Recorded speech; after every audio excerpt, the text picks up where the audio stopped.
장로인 나는 택하심을 받은 부녀와 그의 자녀들에게 편지하노니 내가 참으로 사랑하는 자요 나뿐 아니라 진리를 아는 모든 자도 그리하는 것은 우리 안에 거하여 영원히 우리와 함께 할 진리로 말미암음이로다. 은혜와 긍휼과 평강이 하나님 아버지와 아버지의 아들 예수 그리스도께로부터 진리와 사랑 가운데서 우리와 함께 있으리라. 너희 자녀들 중에 우리가 아버지께 받은 계명대로 진리를 행하는 자를 내가 보니 심히 기쁘도다. 부녀여, 내가 이제 내게 구하노니 서로 사랑하자. 이는 새 계명같이 내게 쓰는 것이 아니요 처음부터 우리가 가진 것이라. 또 사랑은 이것이니 우리가 그 계명을 따라 행하는 것이요 계명은 이것이니 너희가 처음부터 들은 바와 같이 그 가운데서 행하라 하심이라. 미혹하는 자가 세상에 많이 나왔나니 이는 예수 그리스도께서 육체로 오심을 부인하는 자라. 이는 자가 미혹하는 자요 적 그리스도니 너희는 스스로 상가 우리가 일한 것을 잃지 말고 오직 온전한 상을 받으라. 지나쳐 그리스도의 교훈 안에 거하지 아니하는 자는 다 하나님을 모시지 못하되 교훈 안에 거하는 그 사람은 아버지와 아들을 모시느니라. 누구든지 이 교훈을 가지지 않고 너희에게 나아가거든 그를 집에 들이지도 말고 인사도 하지 말라. 그에게 인사하는 자는 그 악한 일에 참여하는 자임이라. 내가 너희에게 쓸 것이 많으나 종이와 먹으로 쓰기를 원하지 아니하고 오히려 너희에게 가서 대면하여 말하려 하니 이는 너희 기쁨을 충만하게 하려 함이라.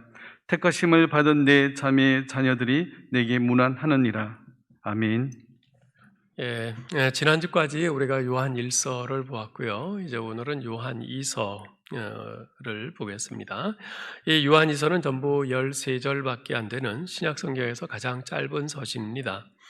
특별히 요한 2서는 우리가 지난주까지 살펴본 요한 1서의 축소판이라고 할 정도로 요한 1서와 내용이 매우 유사합니다. 즉 요한 1서와 요한 2서 모두 성도들로 하여금 예수 그리스도의 성육신을 부인하고 성도들을 도덕적인 방종애로 미혹하는 이단 사상을 경계하고 있습니다. 그리고 동시에 그리스도의 복음에 근거한 바른 신앙을 정립하고 우리 하나님의 계명의 핵심인 그 사랑을 실천하는 삶을 살도록 권면하고 있죠. 이렇게 서로 유사한 요한 1서와 2서지만 양자 간에는 큰 차이점이 하나 있습니다. 요한 1서에서는 적그리스도들은 이러이러한 자들이다 라고 적그리스도에 대해서 자세히 설명하면서 그러한 적그리스도들을 경계하라 라고 말하고 있는 반면 요한 2서에서는 그 적그리스도들에 대한 설명은 간단히 하는 대신 오히려 그들과 가까이 하지 말라, 이런 적그리스도들에 대한 구체적이고 실질적인 그런 태도, 그런 자세를 강조하고 있다는 겁니다. 그러한 점 때문에 요한 1서는 The Letter of Love, 사랑의 서신이라고 표현되는 반면 요한 2서는 The Letter of Love's Limitation, 사랑의 제한, 한계에 대한 서신으로 표현되기도 합니다. 극단적으로 단순화시켜서 말하자면 요한 1서가 서로 사랑하라 이렇게 강조하고 있다면 요한 2서는 서로 사랑하라 그런데 진리 안에서, 바로 이렇게 제한을 두고 있고 이것을 강조하고 있는 거죠. 사도 요한은 1절에서 다음과 같은 말로 편지를 시작합니다. 장로인 나는 택하심을 받은, 자기 이름을 밝히지 않아도 그들이 요한 사도께서 편지를 보내셨구나 알 수 있기 때문에 그렇게 한 거죠. 자, 그런데 사도 요한은 택하심을 받은 부녀와 그의 자녀들에게 편지한다고 말합니다. 여기서 부녀라고 번역된 헬라어 퀴리아는 원래 주님의 것을 의미하는 여성 명사입니다. 주님의 것. 교회를 뜻하는 그 에클레시아도 이제 여성 명사인데요. 그래서 여기서 이 퀴리아, 이 부녀라고 하는 것은 교회를 뜻하는 은유적인 표현입니다. 따라서 택하심을 받은 부녀와 그의 자녀들에게 편지한다는 것은 사도 요한과 친분이 있는 어떤 지역에 있는 교회와 그 교회의 성도들에게 편지한다는 것입니다. 그런 점에서 요한 2서는 하나님께서 사도 요한을 통해서 오늘 우리 교회와 우리 성도들에게 하시는 말씀이라고 받을 수 있는 거죠. 자, 그런데 사도 요한은 이 편지에서 유독 가족을 뜻하는 그런 용어들을 많이 사용하고 있어요. 1절, 5절에 보면 부녀, 또 1절, 4절, 13절에 자녀들, 3절, 4절, 9절에 아버지, 3절, 9절에 아들, 13절에 자매 등등 이런 가족 간에 쓰는 용어를 많이 씁니다. 이런 사실은 오늘날 교회 생활을 하는 우리에게 그 교회가 무엇인가 이에 대해서 시사하는 바가 적지 않은 거죠. 즉 교회는 하나님을 아버지로 모신 영적인 가족 공동체라는 것입니다. 하나님을 아버지로 모신 영적인 가족 공동체. 자, 그런데 여기서 우리가 명심해야 할 것이 있습니다. 그것은 우리가 형제님, 자매님 하는 형식적인 호칭들로 서로를 부른다고 해서 저절로 참 교회가 세워지는 것이 아니라는 것입니다. 교회는 진리와 사랑 안에서, 즉 한 아버지 하나님과 그 아들 예수 그리스도를 바로 알고 함께 같은 신앙 안에서 서로 헌신하고 서로 섬기고 이런 실천하는 삶을 살아갈 때 비로소 온전히 세워질 수 있는 신앙 공동체인 거죠. 이 교회, 즉 그리스도의 공동체는요, 다양한 구성원들로 이루어져 있습니다. 제가 예전에 미국의 저 남부 알라바마 주의 그 버밍햄에 있는 브라이우드 장로교회를 가본 적이 있는데요. 그 교회는 약 5천 명 정도 모이는 큰 교회입니다. 근데 그 교회는 독특하게도 아주 참 다양한 인종들로 구성되어 있어요. 백인, 흑인은 물론이고요. 한국인, 일본인, 중국인, 멕시칸 등등 아주 다양한 사람들로 구성되어 있는 교회였어요. 그런데 그렇게 언뜻 보면 인종도 다르고 문화도 다르고 언어도 잘 통하지 않은 것 같은데 그 다양한 사람들이 참으로 아름다운 공동체를 이루고 있는 것을 보았습니다. 우리 교회는요, 대한민국에 있는 교회죠. 그래서 우리 교회 교인들은 99.9%가 다 한국인입니다. 그렇지만 교육 정도나 사회적인 신분, 직업, 성격 등등을 고려해 보면 참으로 우리 교회도 다양한 사람들이 모여 있다는 것을 알 수 있습니다. 이처럼 다양한 사람들이 모여 있지만 그 다양한 사람들을 하나로 묶어서 교회가 되게 하는 공통 분모가 있습니다. 그 공통 분모가 뭘까요? 그것은 바로 진리와 사랑입니다. 사도 요한은 오늘 이 요한 2서를 통해서 이 점을 분명히 하고 있습니다. 앞서 잠깐 말씀드린 것처럼 요한 2서의 주제는 사랑하라 진리 안에서 또는 진리 가운데에서 사랑으로 라고 할 수 있는데요. 자, 그러나 엄밀히 말하면 이 진리와 사랑 둘 중에 요한 2서는 진리에 좀 더 강조점이 있습니다. 그것은 편지를 시작하는 인사말에서부터 분명히 드러나고 있습니다. 우리 1절로 3절을 같이 한번 읽어볼까요? 장로인 나는 택하심을 받은 부녀와 그의 자녀들에게 편지하노니 내가 참으로 사랑하는 자요 나뿐 아니라 진리를 아는 모든 자도 그리하는 것은 우리 안에 거하여 영원히 우리와 함께할 진리로 말미암음이로다. 의와 긍휼과 평강이 하나님 아버지와 아버지의 아들 예수 그리스도께로부터 진리와 사랑 가운데서 우리와 함께 있으리라. 아멘. 여러분, 우리가 요한복음 18장 37절에 보면요, 예수님께서 빌라도에게 신문을 받으실 때 이런 말씀을 하세요. 내가 이 세상에 온 목적은 곧 진리에 대하여 증언하려 함이로다. 무릇 진리에 속한 자는 내 음성을 듣느니라. 예수님을 믿고 따르는 자들을 진리에 속한 자라고 말씀하신 것이죠. 예수님을 믿고 따르는 사람들, 그들의 공동체, 우리 교회는 곧 진리에 속한 자입니다. 사도 요한은 이 편지를 받는 성도들에게 1절에서 이렇게 말해요. 나는 여러분을 진정으로 사랑합니다. 나만이 아니라 진리를 깨달은 모든 사람이 여러분을 사랑합니다. 얼굴 한번 본 적이 없는 생면부조의 사람들도 그들을 사랑한다고 말을 해요. 그 이유가 뭘까요? 그것은 지금 우리 속에 있고 또 영원히 우리와 함께할 바로 그 진리 때문이라는 것입니다. 우리 신자들은, 예수 믿는 신자들은 한 교회에 있으나 아니면 다른 교회에 있으나 이 대한민국에 있으나 저 멀리 미국이나 어느 나라에 따로 떨어져 있으나 우리는 다 같이 진리 안에 있는 사람이고 그래서 진리로 하나 되는 사람이고 진리 안에서 서로를 사랑한다 말할 수 있는 사람이라는 겁니다. 여러분, 초록은 동색이라는 말이 있죠. 유유상종이라는 말도 있어요. 제가 한 20여 년 전에 그 멕시코 오아카에 단기 선교를 간 적이 있어요. 그 멕시코 오아카는 멕시코에서도 해발 3,000m가 넘는 산들로 이루어진 산악 지역입니다. 그 산 속에 있는 어느 교회를 이제 버스를 타고 찾아가는데 도중에 차가 고장이 나서 2시간이 넘게 지체가 됐어요. 근데 그때 참 아찔했습니다. 이 산길이 산 등성을 따라서 이렇게 길을 만들어 놓은 거예요. 비포장도로고 울퉁불퉁하죠. 바로 옆은 천길 낭떠러지예요. 그런데 가다가 이 버스가 브레이크가 고장이 난 거예요. 그런데 다행히도 이게 오르막이니까 이게 가면서 이제 저절로 이제 섰어요. 예. 고치느라고 저희가 차에서 내렸는데 내려서 보니까 바로 옆은 천길 낭떠러지. 정말 아찔했죠. 예, 겨우겨우 이제 차를 고쳐가지고 이제 목적지에 도착을 했습니다. 이제 거기서 버스에 내려서 이제 그 교회까지 다시 산길을 이렇게 가야 되는데, 날은 어둡지요. 날씨는 무척 후덥지근하지요. 게다가 산은 깊어서 후레쉬를 켜고 찾아가는데 너무나 힘들었어요. 아주 지칠 대로 지쳤어요. 그런데 어두운 숲길을 한참 가는데 갑자기 어딘가에서 은은한 찬송 소리가 들려오는 거예요. 가까이 가서 보니까 허름한 그 슬레트 지붕으로 되어 있는 아주 작은 건물이었어요. 문을 열고 들어갔더니 어린아이로부터 노인에 이르기까지 한 60명에서 70명 되는 그 많은 멕시코 원주민 성도들이 그 좁은 건물 안에서 우리를 기다리면서 기타를 치면서 2시간째 찬양과 기도를 하고 있었던 거죠.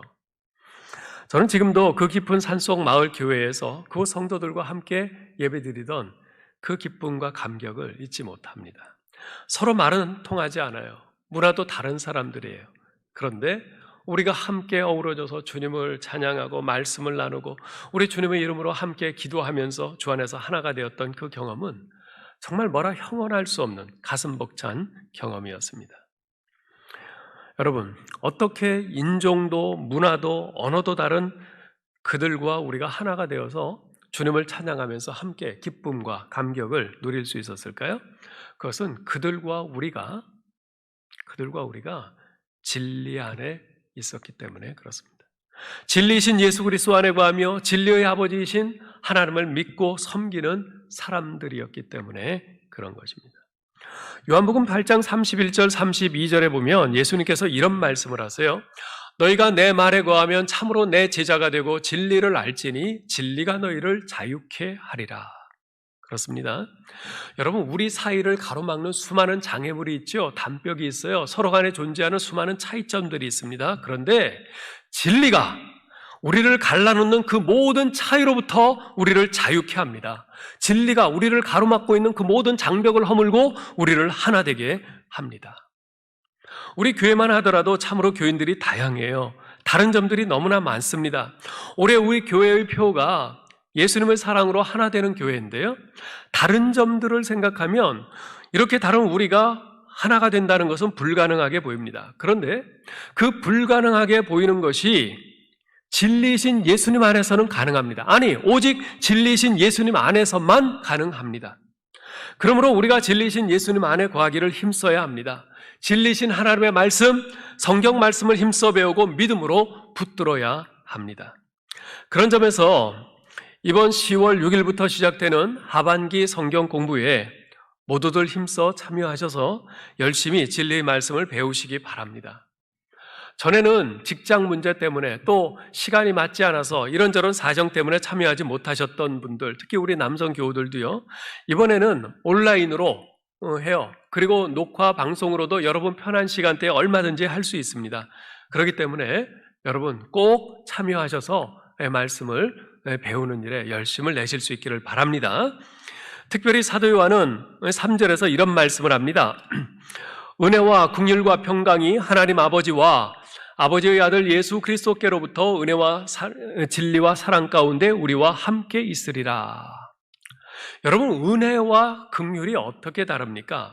도무지 자격 없는 우리가 구원받은 것이 은혜고요, 마땅히 우리가 받아야 할 심판을 받지 않고 용서받은 것이 긍휼입니다. 그러한 죄 용서와 구원의 토대 위에서 하나님께로부터 받는 영육 간의 강건함, 그것이 바로 평강입니다. 그리고 그러한 은혜와 긍휼과 평강을 주시는 분은 바로 하나님 아버지와 아들이신 예수님이시죠. 자, 그런데 그러한 하나님의 은혜와 긍휼과 평강이 무엇으로부터 온다고 말을 합니까? 진리와 사랑으로부터 온다고 말씀해요. 즉 진리에 대한 믿음이 있고 사랑의 실천이 있는 곳에 하나님과 예수 그리스도께서 역사하셔서 은혜와 긍휼과 평강을 넘치게 한다. 그것을 우리가 맛보고 누리게 한다는 것이지요.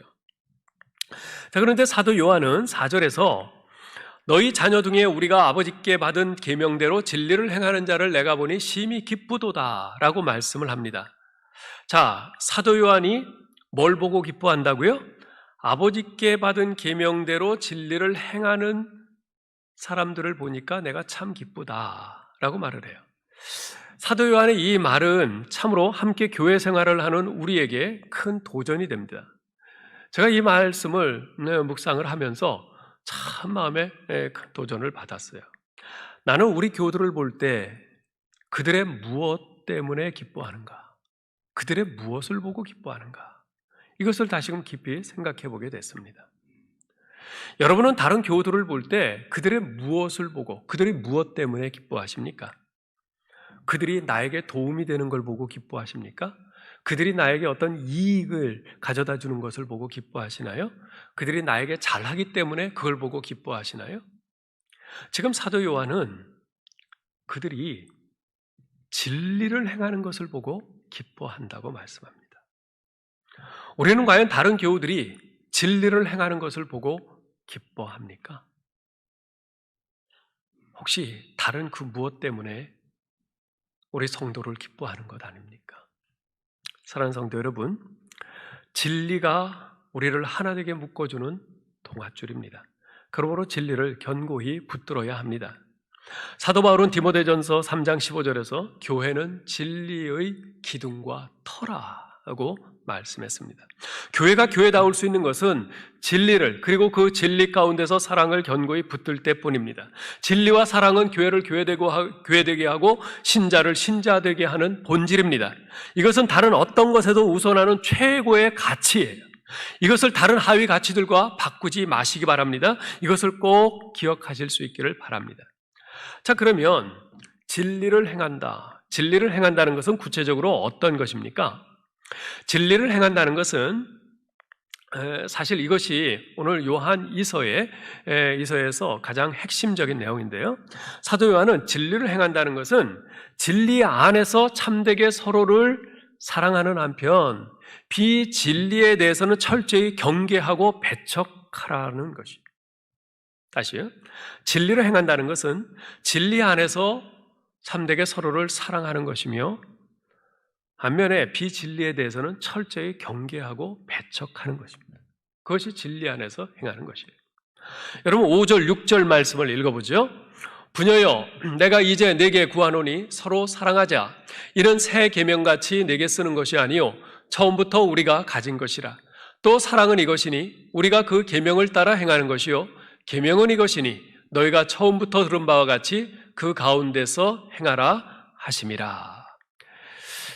진리를 안다고 하면서 사랑이 없는 그런 사람들이 있어요. 반면에 열심히 사랑을 실천하기는 하는데 예수님의 진리 말씀은 소홀히 하는 그런 사람들이 있습니다. 둘 다 옳지 않죠. 왜냐하면 진리와 사랑은 동전의 양면처럼 함께 가는 것이기 때문에 그렇습니다. 우리는 진리로서 사랑을 검증하고 사랑으로서 진리를 확증해야 합니다. 네. 지금 내가 행하고 있는 사랑이 바른 사랑인지 정말 성경적인 바른 사랑인지 우리는 성경의 진리의 말씀으로 그것을 검증해야 합니다. 지금 내가 진리 가운데 올바르고 행하고 있는지 내가 진리를 과연 제대로 아는 사람인지 그것은 사랑의 실천으로서 확증되어야 합니다. 이것이 성경이 우리에게 가르쳐주는 진리와 사랑의 관계입니다. 성숙한 신앙인일수록 이 둘의 균형을 잘 유지합니다. 여러분 자신이 지금 진리를 알고 내가 사랑을 바로 행하고 있는지 돌아보실 수 있기를 바랍니다. 그런데 진리 가운데서 사랑을 실천하는 것은요 결코 쉽지 않습니다.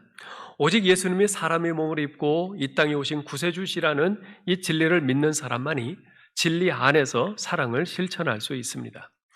왜냐하면 사람의 능력으로는 올바른 방향과 방법으로, 즉 진리 가운데서 사랑을 계속 실천하는 것이 불가능하기 때문에 그렇습니다. 그러므로 진리의 말씀을 부지런히 읽고 묵상하고 공부해야 합니다. 성령님께 진리를 깨닫는 지혜를 달라고 간구하고 말씀에 창념해야 하는 것이죠. 사도 요한은 진리 안에서 서로 사랑하자 이렇게 권면을 하는데, 반면에 진리를 대적하는 자들에 대해서는 경계하고 단호히 그들을 배척할 것을 요구합니다. 여러분 7절로 11절 말씀을 같이 읽어볼까요? 미혹하는 자가 세상에 많이 나왔나니 이는 예수 그리스도께서 육체로 오심을 부인하는 자라. 이런 자가 미혹하는 자요 적그리스도니 너희는 스스로 삼가 우리가 일한 것을 잃지 말고 오직 온전한 상을 받으라. 지나쳐 그리스도의 교훈 안에 거하지 아니하는 자는 다 하나님을 모시지 못하되 교훈 안에 거하는 그 사람은 아버지와 아들을 모시느니라. 누구든지 이 교훈을 가지지 않고 너희에게 나아가거든 그를 집에 들이지도 말고 인사도 하지 말라. 그에게 인사하는 자는 그 악한 일에 참여하는 자임이라. 요한이 살던 당시 교회는요, 예수님의 성육신을 부정하는 이단 때문에 혼란을 겪고 있었습니다. 여러분 7절 말씀을 다시 보세요. 미혹하는 자가 많이 세상에 나왔나니 이는 예수 그리스도께서 육체로 임하심을 부인하는 자라. 이것이 미혹하는 자요 적그리스도니. 여기 이 7절 말씀에 보면 미혹하는 자란 말이 2번 나오죠. 그런데 이 두 개가 표현은 같은 표현이지만 서로 다른 내용입니다. 여기 처음에 나오는 미혹하는 자는요, 그 복수형의 단어입니다. 미혹하는 자들 이렇게 되어 있습니다. 이들은 교회 공동체에 있다가 세상으로 뛰쳐나온 자들이에요. 즉 예수님의 성육신을 부정하는 초대교회의 이단들을 말합니다. 이들은 영지주의의 한 분파로서 아마도 가현설을 주장하는 자들인 것으로 보입니다. 이 가현설 이단은요, 이원론자들이에요. 영은 거룩하고 선하지만 육은 악하고 더럽다, 이런 생각을 가진 이원론자들입니다. 그래서 이들은 거룩한 영이신 하나님이 이 더럽고 악한 육체를 입고 이 땅에 오실 리가 없다, 이렇게 주장을 해요. 그래서 예수님의 성육신을 부정하고 예수님이 이 땅에 33년간 육체로 사셨던 예수님의 생애를 부정해요. 그리고 예수님의 십자가의 죽음을 부정하고 예수님의 육체의 부활을 부정합니다. 예수님이 실제로 육체로 오신 적이 없다는 것이에요. 다만 그렇게 육체로 오신 것처럼 보일 뿐이다. 그렇게 가짜로 나타나셨다. 그래서 가현설이라고 하는 것입니다. 그러나 이렇듯 영과 육을 이분법적으로 구분하는 것은 결코 성경적인 가르침이 아닙니다.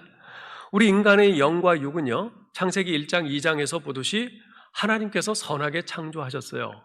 그래서 하나님께서 우리 인간을 영과 육으로 창조하신 다음에 보시기에 좋았다고 말씀하신 것 아니겠습니까? 그리고 이렇게 영과 육으로 선하게 창조된 우리 인간은 함께 타락했고 또 영과 육이 함께 예수 그리스도로 말미암아 구원받는 것입니다. 우리 예수님께서는 육체로 세상에 임하셨고 다른 사람들과 동일하게 육체의 죽음을 맞으셨습니다. 또한 영화로운 몸으로 다시 살아나셨고요, 그 몸으로 승천하셨고 장차 그 모습 그대로 재림하실 거죠. 장차 우리의 몸도 주님과 같이 그렇게 될 것입니다. 이것이 성경이 가르치는 바른 가르침입니다. 자, 그런데 7절에서 다시 보면 이 뒷부분에 나오는 이 미혹하는 자, 이것은 단수형으로 되어 있어요. 미혹하는 자, 적그리스도니 모두 단수형입니다. 이것은 사탄을 지칭하는 표현입니다. 결국 앞부분에 나오는 미혹하는 자들, 그들이 아무리 많더라도 그들은 모두 이 사탄의 하수인임을 보여주는 거죠. 지금도 이 적그리스도, 이 사탄은 쉬지 않고 세상을 속이고 있습니다. 택함 받은 성도까지 현혹하려고 발악하고 있어요. 적그리스도는 예수님이 하나님이 아닌 단지 인간일 뿐이다, 이렇게 말을 합니다. 세계 4대 성인 가운데 한 분이신 예수님을 그냥 존경하면 되지 그를 신적인 구원자로 믿고 따를 필요까지는 없지 않느냐, 이렇게 미혹을 해요.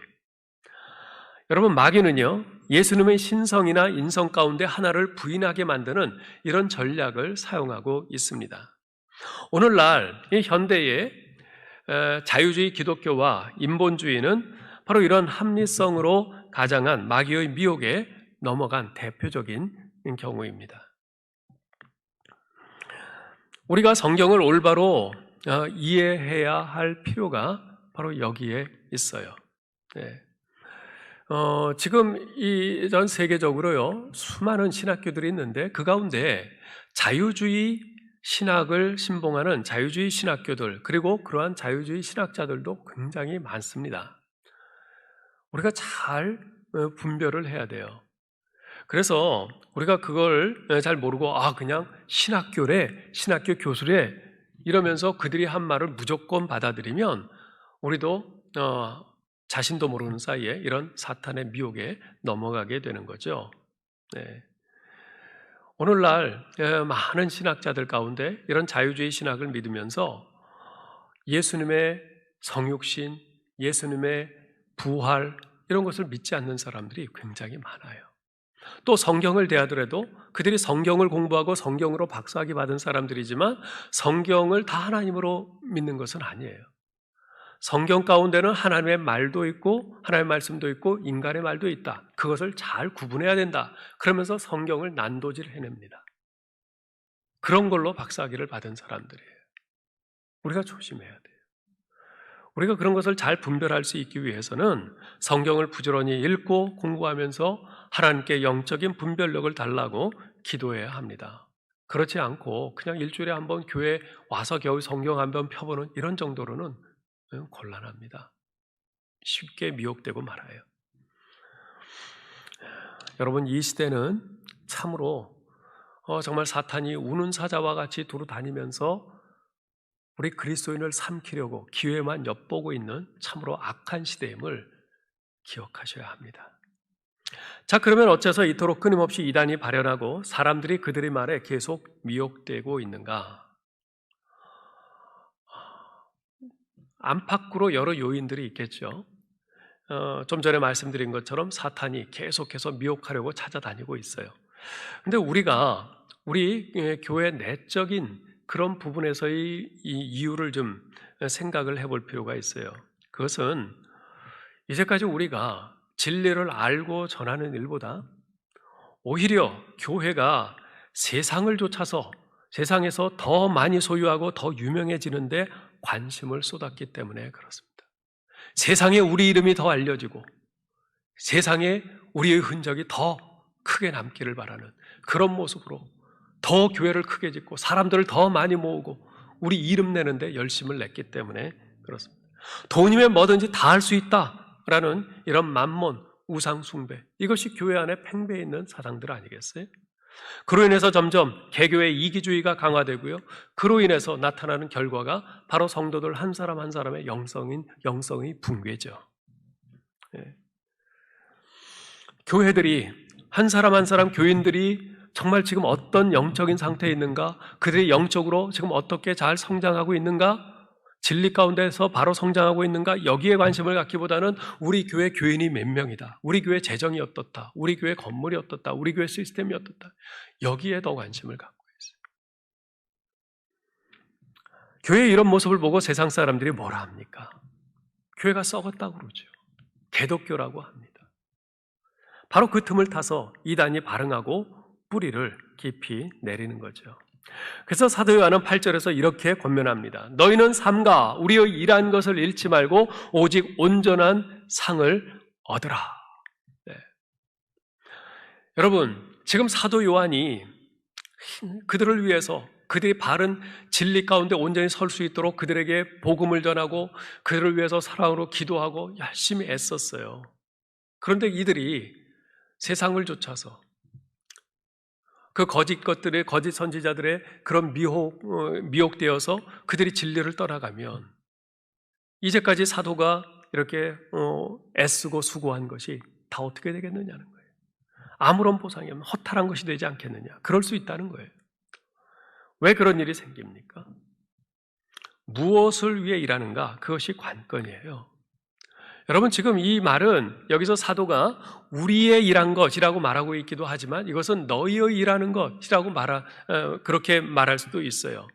너희들이 신앙생활을 한다고 하면서 지금 열심히 모이고 있는데, 그러나 너희가 그렇게 열심히 일한 것, 그것이 나중에 어떤 결과로, 어떤 보상으로 나타나겠는지를 한번 잘 생각해 봐라 하는 것이에요. 너희 자신들의 명예, 영광, 이 세상 사람들이 부러워하는 그런 것들을 소유하는 것, 사람들의 칭찬, 내 만족, 그것을 위해서 일한다면, 그것을 위해서 신앙생활하면 주님으로부터의 보상은 절대 없다는 겁니다. 정말 중요한 것은 진리와 사랑 가운데 거하는 것이에요. 진리를 견고히 붙잡고 사랑으로 수고하는 것입니다. 그러한 사람들에게 주님이 주시는 보상이, 온전한 상이 있는 것이죠. 9절에서 사도는 이렇게 말합니다. 지나쳐 그리스도의 교훈 안에 거하지 아니하는 자는 다 하나님을 모시지 못하되 교훈 안에 거하는 그 사람은 아버지와 아들을 모시느니라. 여러분, 거짓과 진리를 가르는 그 기준이 뭐라고 합니까? 그리스도의 교훈입니다. 그리스도께서 가르치신 교훈이에요. 이 교훈에 거하지 않는 자는 하나님을 모시지 못한다라고 말씀합니다. 요한복음 14장 6절, 우리가 잘 아는 말씀에서 예수님께서 뭐라고 하셨어요? 나는 길이요 진리요 생명이니 나로 말미암지 않고는 아버지께로 올 자가 없느니라 말씀하셨죠. 여러분, 아무리 매혹적인 말이라 해도 거짓으로는요 참 생명을 얻을 수 없습니다. 거짓으로는 인생의 참된 변화가 불가능합니다. 18세기 프랑스에서 새로운 종교를 창시하고 교주가 되려고 애썼던 사람이 있었어요. 근데 그는 자기 생각에 자기 정도의 카리스마와 조직력이 있으면 머지않아 많은 사람들이 자기를 따를 줄 알았는데 실제로 사람들이 별로 따르질 않는 거예요. 그래서 당시에 유명했던 지도자 탈레랑 페리고르라는 사람을 찾아갔어요. 그랬더니 그 페리고르가 이런 말을 하더랍니다.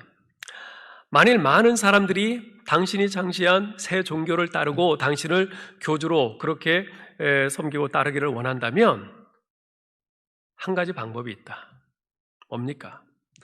당신이 나무에 달려 죽어봐라. 그리고 사흘 후에 반드시 다시 살아나라. 그러면 당신이 따르라고 말하지 않아도 사람들이 당신을 따를 것이다. 지금의 페리고르는 이런 말을 하는 거예요. 이제까지 기독교 2000년 역사 속에 예수 그리스도 하나님의 아들이 이 땅에 내려와서 십자가에 못 박혀 죽고 사흘 만에 다시 살았다 라고 하는 그런 어떻게 보면 말도 안 되는 그런 말을 이제까지 수많은 사람들이 믿고 따르고 있는데 그것이 왜이겠느냐? 그것이 거짓이라면 지난 2000년 동안 그렇게 많은 사람들이 그것을 믿고 지금도 계속해서 더 많은 사람들이 믿고 따를 수 있겠느냐? 그럴 수 없다는 거예요. 거짓 위에는 신앙이 세워질 수 없습니다. 기독교는 처음부터 예수 그리스도께서 죽으시고 부활하셨다는 그 사실을 근거로 세워진 신앙입니다. 말도 되지 않는 그 말을, 그것을 복음이라고 하면서 왜 그토록 수많은 사람들이 믿고 그것을 따릅니까? 진리이기 때문에. 진리이기 때문에. 미국의 16대 대통령이었던 에브라함 링컨은 이런 말을 합니다. 한 사람을 여러 번 속일 수는 있다. 많은 사람을 한두 번쯤 속일 수도 있다. 그러나 여러 사람을 여러 번 속일 수는 없다. 그렇습니다. 거짓은 언젠가는 반드시 드러나게 되어 있습니다. 그런데 우리가 신앙의 기초라고 믿는 것이 진리가 아니고 사기라면 예수 그리스도의 십자가의 죽으심과 예수님의 성육신과 십자가의 죽으심과 그리고 예수님의 부활이 그것이 진리가 아니고 사기라면 2000년이라는 그 많은 세월이 지나고 있는 지금 기독교는 이미 무너졌을 겁니다. 2000년 동안 모든 사람들을 계속 속일 수는 없기 때문입니다. 그리고 그것을 복음이라고 우리가 믿고 있는데 만약 그것이 진리가 아니라면 그 복음은 아무런 능력이 없을 겁니다. 결론은 하나예요. 예수 그리스도는 성경대로 우리를 위해서 십자가에 달려 죽으셨고 성경대로 우리를 위해서 사흘 만에 부활하셨습니다. 그래서 우리가 믿는 것입니다. 우리 인생의 변화는 그분이 성경대로 죽으셨고 성경대로 다시 살아나셨기 때문에 일어나는 것입니다. 10절에서 사도 요한은 그렇듯 거짓 교훈으로 미혹하는 자들에 대해서 단호한 태도를 취할 것을 요구합니다. 10절 보세요. 누구든지 이 교훈을 가지지 않고 너희에게 나아가거든 그를 집에 들이지도 말고 인사도 하지 말라.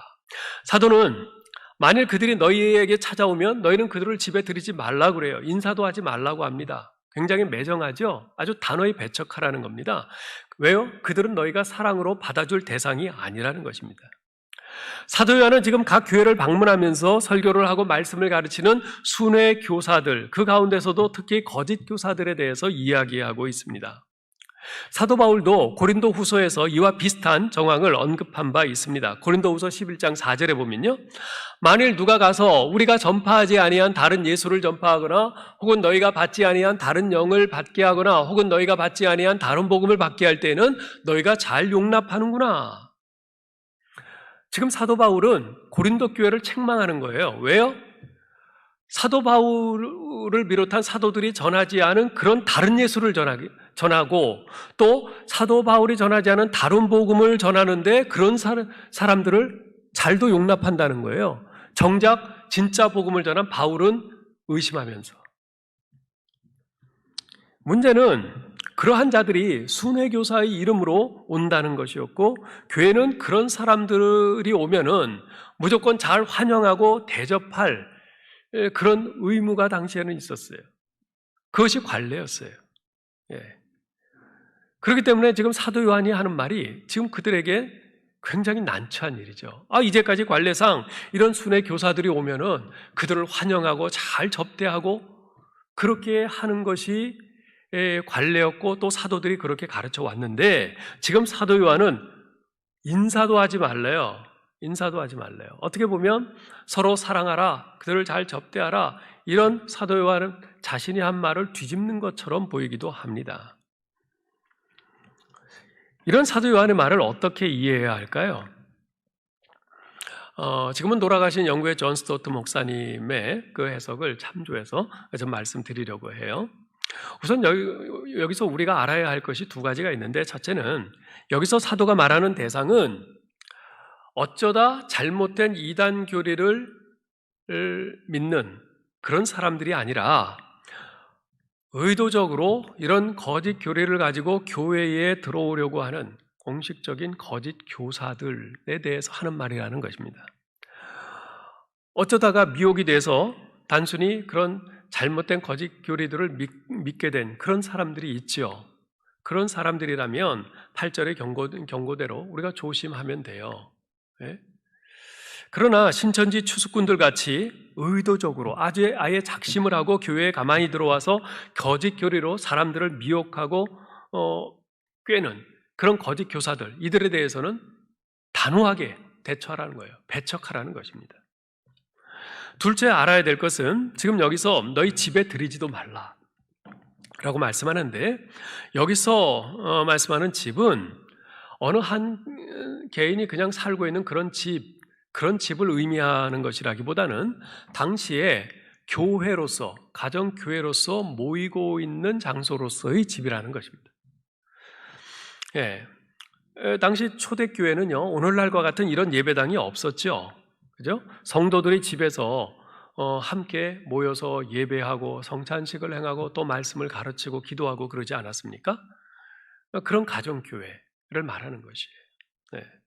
이런 공적 모임에 그러한 자들을 들이지 말라는 겁니다. 그들이 교회 회중들에게 거짓된 주장을 설파하고 가르칠 그런 기회를 주지 말라는 겁니다. 심지어 그들에게 잘 가라는 인사조차 하지 말고 그들을 아예 처음부터 문전박대하라는 것이에요.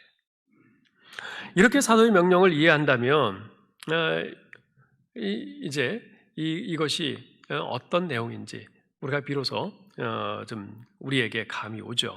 이것은 다른 신약 성경의 가르침과 맥락을 같이 하는 그런 명령입니다. 사도 바울도 마찬가지예요. 갈라디아서 1장 7절로 9절에 보면 사도 바울이 거짓 교사들에 대해서 어떤 태도를 취했습니까? 1장 7절로 9절 보세요. 다른 복음은 없나니 다만 어떤 사람들이 너희를 교란하여 그리스도의 복음을 변하게 하려 함이라. 그러나 우리나 혹은 하늘로부터 온 천사라도 우리가 너희에게 전한 복음 외에 다른 복음을 전하면 저주를 받을지어다. 우리가 전에 말하였거니와 내가 지금 다시 말하노니 만일 누구든지 너희가 받은 것 외에 다른 복음을 전하면 저주를 받을지어다. 더 할 수 없이 아주 강력한 태도죠. 여기에는 어떤 타협의 여지가 없습니다. 여러분, 우리 예수님은 어떠셨어요? 물론 예수님께서는 세리와 죄인 그리고 창녀들과 함께 어울리셨어요. 그들을 받아주셨고 그들과 같이 하셨어요. 같이 식사도 하셨어요. 교제하셨어요. 그렇지만 이런 사람들은 거짓 교리를 유포하는 사람들은 아니었습니다. 그냥 죄인일 뿐이었죠. 하지만 주님께서는 유대인의 선생이라고 자처하는 바리새인들과 서기관들을 향해서는 마태복음 23장에 보면 7번이나 화 있을진저 라고 아주 무서운 저주를 선포하셨습니다. 왜 그러셨어요? 그 바리새인과 이 서기관들, 이들은 다른 사람들을 가르치는 사람들이에요. 하나님의 말씀이 이렇다 하면서 가르치는데, 그런데 실제로 그들의 가르침은 하나님의 말씀의 그 진리의 본의를 가르치는 것이 아니라 거짓 가르침을 가르쳤어요.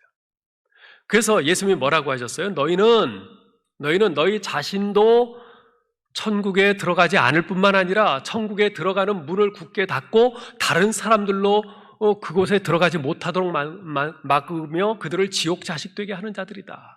그러셨죠. 그래서 예수님께서 그 바리새인과 서기관들에게 그렇게 저주하신 거죠. 자, 이렇게 볼 때 이 사랑의 사도라 불리는 사도 요한이 이런 아주 단호하게 그들을 배척하고 집에 들이지도 말라 이런 명령을 한 것이 결코 이상한 일이 아님을 알 수 있습니다. 사도 요한은 11절에서 그에게 인사하는 자는 그 악한 일에 참여하는 자라고까지 말씀을 합니다. 그들에게 인사하고 그들과 잘 지내고 그들과 시간을 같이 보내고 좋은 관계를 갖고 그렇게 하지 말라는 거예요. 그렇게 하는 것은 그들이 행하는 일에 적극적으로 참여하는 것이라는 거예요. 우리가 보면 그저 인간적인 관계 때문에 분명히 정말 이단에 속해 있고 그 이단에 속한 교리들을 계속 우리에게 말하려고 하는 그런 사람들과 관계를 끊지 못하고 하고 있는 거 있죠. 그래서 안 된다는 거예요. 아무리 사람의 그 관계가 있다고 해도 그것이 중요하다 해도 단호하게 끊어야 된다는 것이에요. 직장에서 직장 상사가 그러면 박차고 나와야 되는 거죠. 부딪히거나. 지금 사도는 결코 참아주어서는 안 되는 사람들, 복음의 진리와 더불어 공존할 수 없는 거짓 진리에 대해서 말하고 있는 것입니다.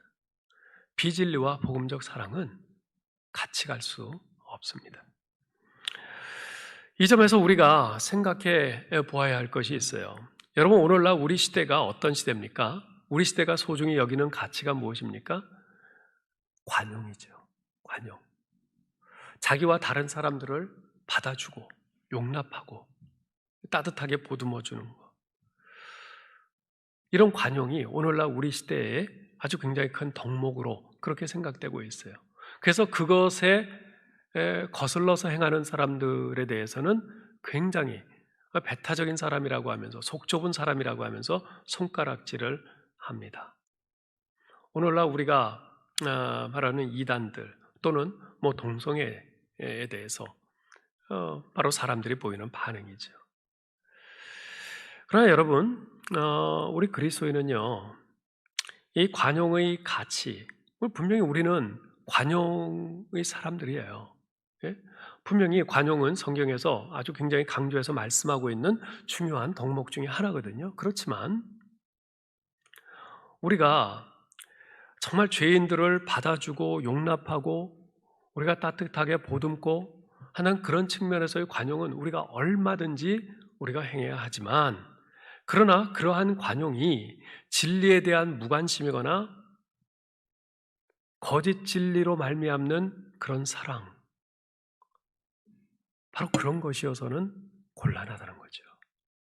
오늘날 현대교회는 소위 지나친 자유와 관용으로 인해서 진리에 대한 진지함과 엄격성을 잃어가고 있는 것 같아요. 어쩌면 오늘날 교회들은 자유와 관용이라는 미명하에 진리가 왜곡되고 있음에도 불구하고 침묵을 지키면서 대충 넘어가는 일종의 용기 없음을 그렇게 드러내고 있는 것은 아닌지 모르겠습니다. 지금 국회에서는 소위 포괄적 차별금지법이라는 미명하에 이 동성애를 조장하는 그런 조항들을 넣은 법안을 통과시키려고 하고 있습니다. 지난 월요일 오전 10시에 국회 법사위원회에서 차별금지법을 다루기로 되어 있다는 소식을 듣고 저희가 연락을 돌려서 장로님들과 우리 교육자들이 기도하고 또 해당 상임위원장들을 비롯한 법사위원들에게 전화와 문자로 항의하고 반대 의사를 전달했습니다. 그날 다행히도 추미애 법무장관 아들의 그 병역 비리 문제로 여야 법사위원들 간에 충돌이 발생하면서 시간을 다 보내는 바람에 차별금지법은 그날 언급되지도 못했어요. 그러나 언제 다시 법사위원회에서 본회의로 상정할지 모르기 때문에 우리가 계속 기도하면서 이 법사위원들에게 이 법안의 부당함을 알리고 계속 그들을 압박해야 합니다.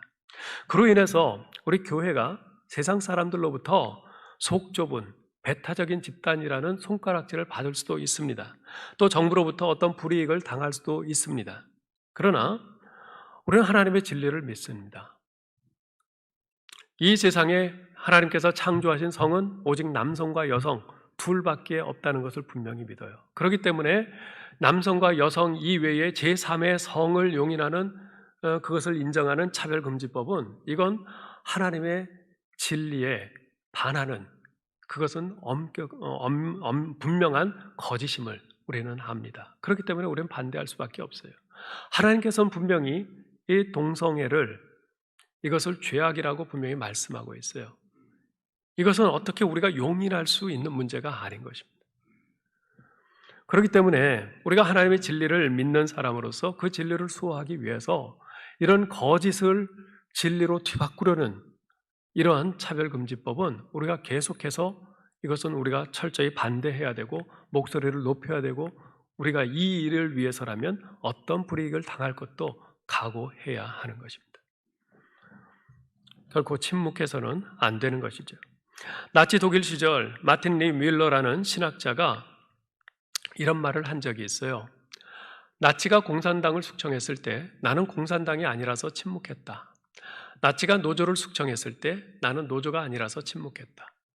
나치가 유대인을 숙청했을 때 나는 유대인이 아니라서 침묵했다. 나치가 캐톨릭을 숙청했을 때 나는 캐톨릭이 아니라 침묵했다. 나치가 나를 숙청할 때 주위에 나를 도와줄 사람이 다 사라지고 없었다.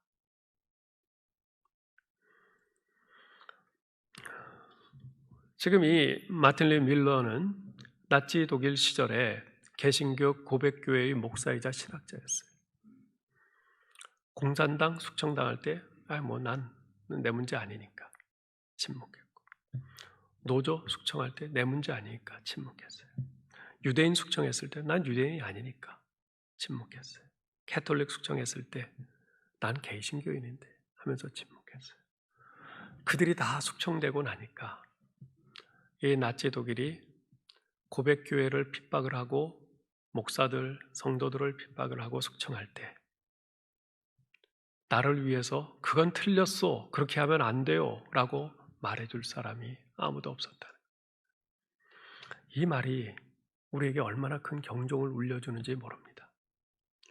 지금 이 차별금지법, 지금 먹고 살기 바쁜데 이 코로나 시국에 그까짓 게 무슨 나랑 상관이라고 하면서 그것에 대해서 침묵하면 그것은 뭐잖아 부메랑이 되어서 우리의 기독교인으로서의 생존을 위협하는 심각한 칼날이 될 것입니다. 오늘날 우리가 세상 사람들의 그 손가락질이 무서워서 진리를 말하지 않고 침묵한다면 우리도 훗날 그렇게 될 것입니다. 사랑하는 성도 여러분, 오늘 말씀을 잘 기억하시기 바랍니다. 우리 그리스도인은 진리 가운데 서서 사랑으로 나아가는 사람들입니다. 오늘 특별히 사도 요한은 진리를 행한다 라고 말씀하고 있는 것을 꼭 기억하실 수 있기를 바랍니다. 진리를 아는 것으로 족하지 않고 진리를 행하는 자가 그리스도인입니다. 침묵해서는 안 된다는 말입니다. 지금 우리는 지금 이 차별금지법을 비롯해서 지금 이 사회, 이 나라의 형편이 얼마나 비진리 가운데서 가고 있는지 수도 없이 많이 보고 있습니다. 분명히 잘못된 것인데 그것이 오히려 옳다고 다수로서 그렇게 언론에 떠들어대면서 거짓을 참으로 바꾸려는 그런 시도들을 우리가 얼마나 많이 봅니까? 우리가 그것을 보면서 당장 나한테 어떤 해가 없으니 하고 그냥 침묵해서는 안 됩니다. 내가 나의 생존 문제, 나의 가정 문제, 나의 경제 문제를 가지고 눈물로 하나님 앞에 호소하고 기도하는 것처럼 우리가 지금 이 사회, 이 나라에 지금 거짓을 진리로 바꾸려고 하는 그런 시도들에 대해서 우리가 그 어느 것보다도 눈물로 뜨겁게 기도해야 합니다. 아무쪼록 오늘 말씀 잘 기억하시고 진리 가운데 굳게 서서 사랑으로 우리 주님, 앞서가신 주님을 똑바로 바라보고 나아가는 올해 모두 될 수 있기를 주님의 이름으로 축원합니다. 하나님 은혜를 감사합니다. 아버지 하나님, 참으로 거짓을 진리라 하고 진리를 거짓이라고 하는 이런 세상에 우리가 살고 있습니다.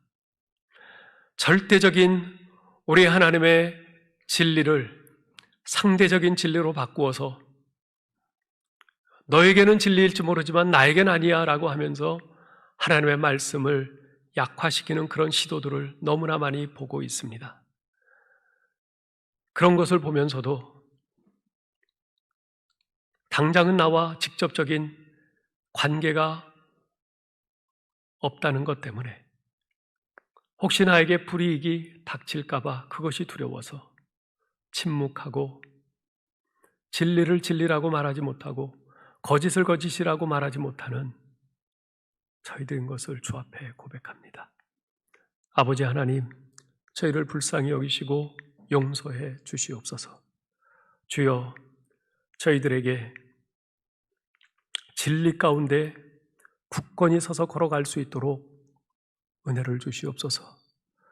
무엇보다도 진리를 바로 알 수 있도록 저희가 더 하나님의 말씀에 창념하며 부지런히 읽고 또 읽고 묵상하고 공부하면서 성령의 깨우치심에 따라 분명한 진리를 알고 그것을 기준으로 우리 사회에 우리의 귀에 들려오는 그 수많은 그 거짓을 바르게 분별하면서 떨칠 수 있게 하여 주시옵소서.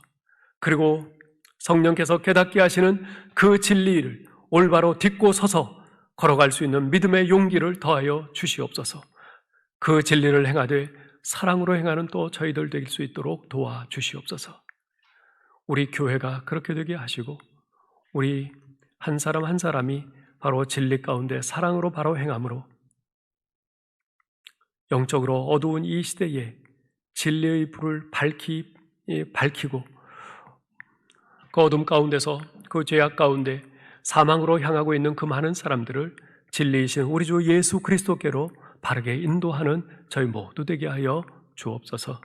우리 주 예수 그리스도의 이름으로 기도하옵나이다. 아멘.